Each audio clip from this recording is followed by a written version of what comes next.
Lu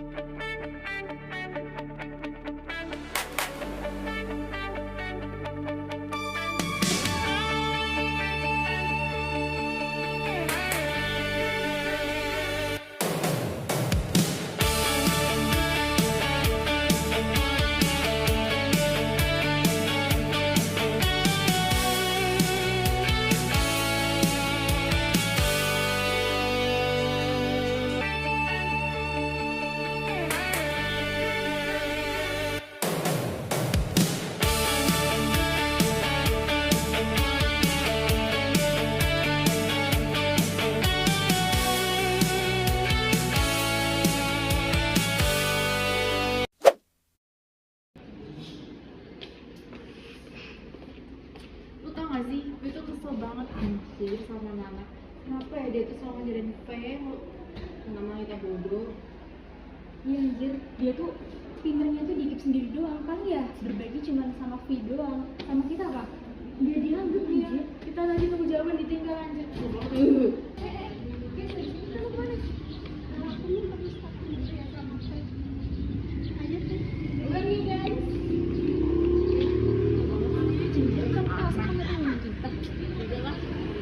Anak itu sama orang pinter ya?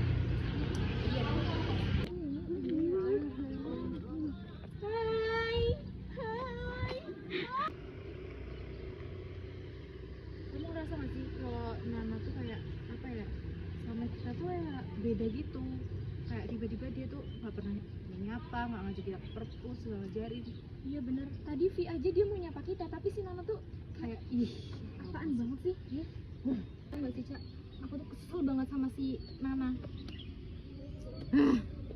kita kasih pelajaran aja gak sih?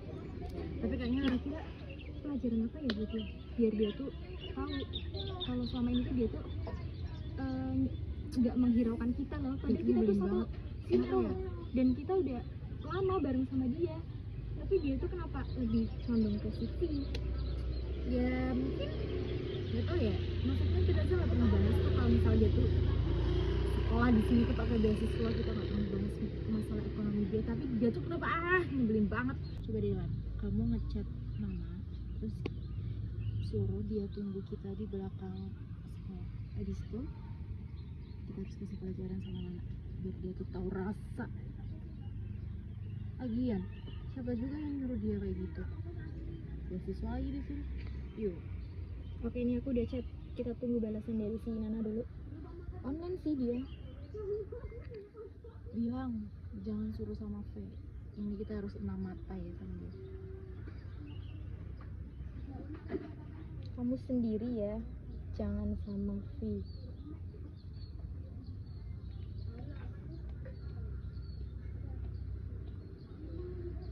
Oke.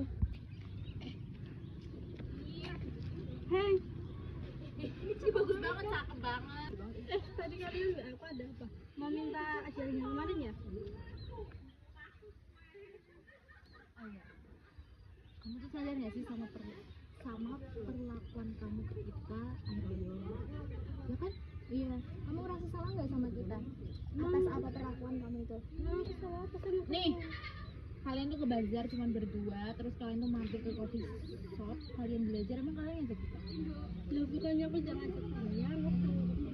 Kamu bilang kan nge-share info di grup, tapi nyatanya di grupnya nggak ada info apa-apa. Kamu cuma nge-share coffee doang kan? Habis itu kita juga nggak dicat lagi nggak sih? Iya. Ya ngapain kita Kamu ikut? juga nggak ada niatan buat caper kita, buat ngajak kita. Kamu cuma sama si doang. Oh yang ngapain Mbak buka sini? Aku mau ngajarin kalian yang kemarin. Maaf ya. Kayaknya aku punya pelajaran nih buat sini. Boleh tuh coba tanya kesini lagi. Ini banget. Ih, apa sih? Aku minta maaf ya yang kemarin. Maafin aku. Aku minta maaf, mau kita maafin. Ayo. Buruan ikut. Udah ikut aja. Mau kita maafin kan? Kamu di sini sampai besok. Tuh yang temen kamu tuh yang VV itu nggak bakal kesini. Ya ini mau kita maafin kan? Turutin apa kemauan kita. Udah beasiswa. Bye. Pulang ini mau kemana? Mau langsung pulang aja dah. Itu kayaknya teman sekelas kamu deh. Iya, si Nana.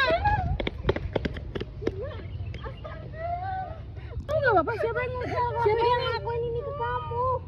Astaga.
ya, tapi itu membuat saya merasa ngejudge, terus cemas, takut. Oh, berarti Mbak Nana ini dulu itu sudah pernah dibully dan sekarang terulang lagi, dan itu menyebabkan Mbak Nana menjadi cemas, menjadi takut, sedih. Baik, Mbak Nana, di sini saya akan melakukan terapi. Nama terapinya itu hipnoterapi. Hipnoterapi ini adalah terapi kerjasama di mana Mbak Nana akan memegang kendali penuh. Sekarang Mbak Nana bisa duduk dengan posisi yang paling rileks, paling nyaman.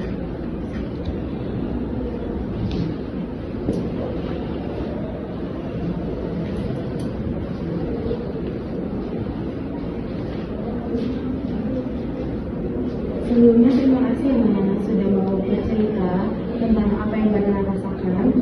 Sekarang saya minta Mbak Nana agar Mbak Nana itu benar-benar hadir di ruangan ini. Tutup mata Mbak Nana secara perlahan. Rasakan beban tubuh Mbak Nana tertumpu sepenuhnya pada kursi yang Mbak Nana duduk ini. Abaikan suara-suara di luar ruangan dan biarkan saya menjadi pemandu Mbak Nana menuju ketenangan yang sangat dalam. Tarik nafas dari hidung, tahan sebentar, dan hembuskan secara perlahan melalui mulut. Setiap kali Mbak Nana membuang nafas, bayangkan Mbak Nana membuang tumpahan beban dari badan Mbak Nana.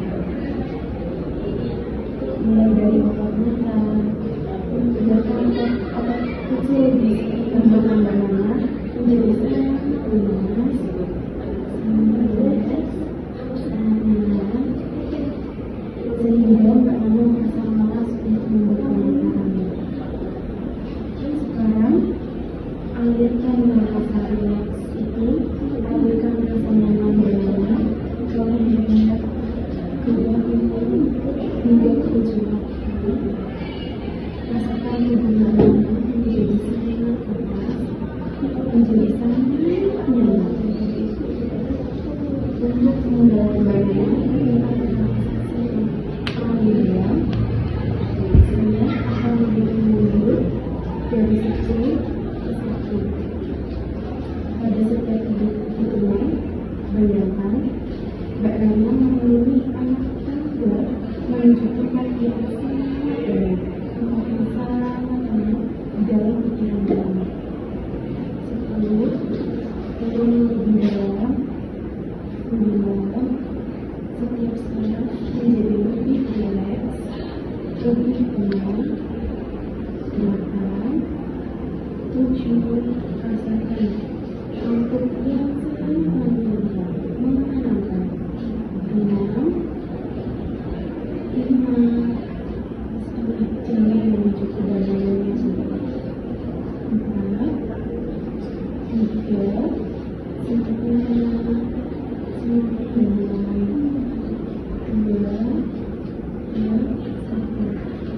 Anda sekarang berada di bawah sadar. Mbak Nana yang sangat tenang. Bayangkan di hadapan Mbak Nana ada kotak kayu yang sudah tua dan sangat besar. Kotak ini adalah sebuah penyimpanan amarah, kecemasan, kesedihan, dan ketakutan yang selama ini Mbak Nana rasakan dan selama ini Mbak Nana pendam. Secara mental, masukkan semua beban itu ke dalam kotak tersebut. Tidak lama-lama, rasakan beratnya. Sekarang, bayangkan sebuah cahaya putih keemasan turun dari atas kepala Mbak Nana. Cahaya ini adalah energi ketenangan, energi kenyamanan. Saat cahaya ini menyentuh kotak tersebut, kotak itu perlahan mengecil, dan akhirnya menghilang menjadi debu yang tertiup. Katakan dalam hati, saya mengizinkan diri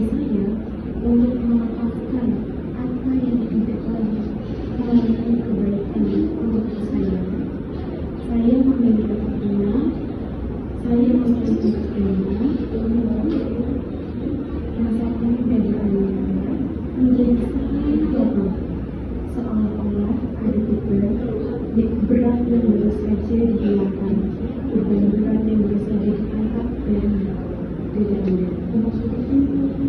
Mulai saat ini sampai seterusnya, setiap kali Anda merasa takut, cemas, marah, dan sedih, baiklah cukup menarik nafas dalam dan menyatakan contoh serta jari telunjuk beranak, dan saat itu juga tubuh serta pikiran beranak akan secara otomatis kembali kondisinya beranak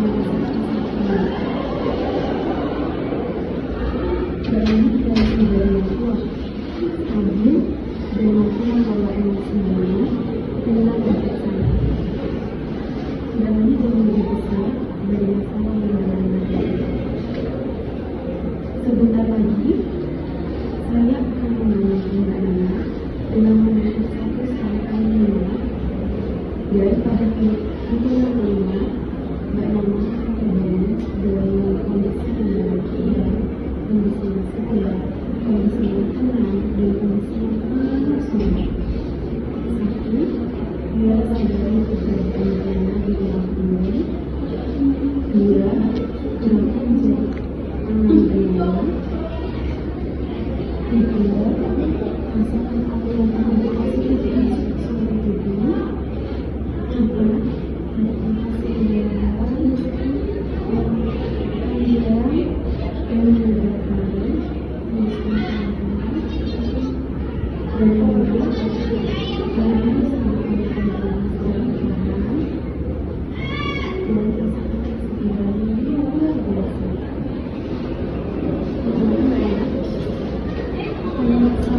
Senang, beringat, dan sesuai banget.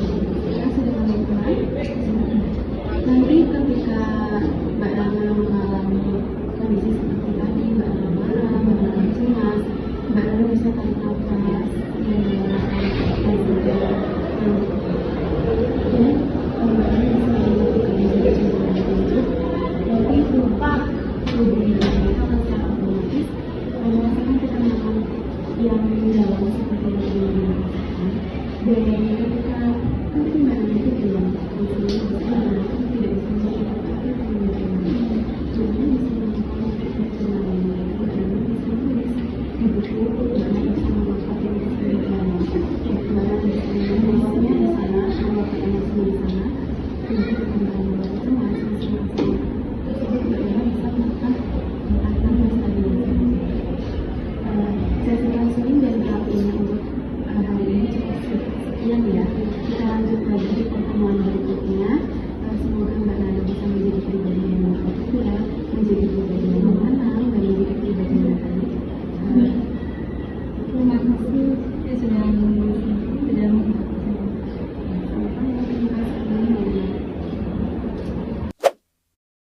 Oke, jadi di sini saya akan sedikit menjelaskan tentang apa yang terjadi pada korban. Hormon yang terjadi pada korban sebelum diterapi adalah hormon kortisol dan hormon adrenalin, di mana hormon tersebut yang memicu stres pada korban seperti marah, takut, dan cemas yang tidak terkendali, sehingga membuat detak jantung korban tidak stabil atau cenderung lebih cepat daripada biasanya. Kemudian ketika korban mengalami bullying oleh sahabatnya sendiri, mengingat hal tersebut mengingatkan korban pada pengalaman trauma masa lalunya yang memunculkan kecemasan yang sudah lama tidak muncul, akhirnya muncul kembali. Melihat kondisi tersebut, korban melakukan konseling dan terapi, di mana setelah dilakukan konseling dan terapi pada korban, kondisi korban menjadi lebih tenang, lebih nyaman, dan mulai bisa mengontrol emosinya. Kemudian terapi yang digunakan oleh terapis untuk mengurangi rasa kecemasan korban adalah hipnoterapi. Terapi di sini juga mengenalkan tentang journaling yang mana bisa dilakukan ketika korban tidak bisa bercerita kepada teman atau orang terdekatnya. Oke, sekian penjelasan singkat dari saya. Kurang lebihnya mohon maaf. Terima kasih.